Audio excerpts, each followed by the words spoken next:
Meteorologist Adam Olivier is here tonight with some more details on what to expect and what to do to keep yourself safe when it gets really toasty outside.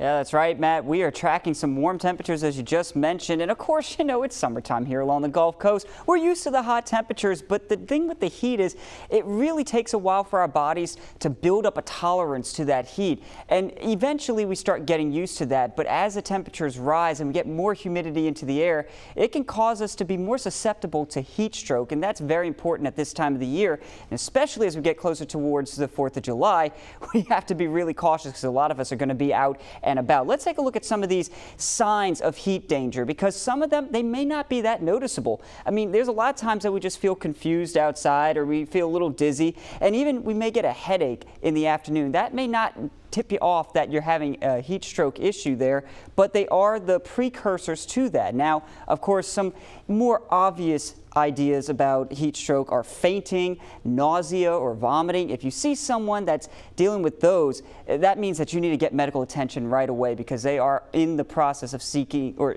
experiencing that heat stroke, and it could turn out to be a really bad experience. But here's what you can do to avoid even having heat stroke in the first place. Avoid the hottest part of the day. If you have to be outside, well, you know, try to limit your time out there between 10 and 3 p.m. Light, breathable clothing is a must at this time of the year. I'm sure you know that very well. If you wear long sleeves, it is not a good thing out there. Hydrate, hydrate, hydrate. If anything else on this, this is the most important aspect. You got to keep a lot of fluids moving through you, more than you would normally expect to have in a normal day here along the Gulf Coast. Take plenty breaks as well, especially if you're outdoors. You need those breaks. And of course, if you can, find shade, because without that, it gets hot. And even in the shade, sometimes with the humidity around, it can still be hot. But again, you need to hydrate more than anything else.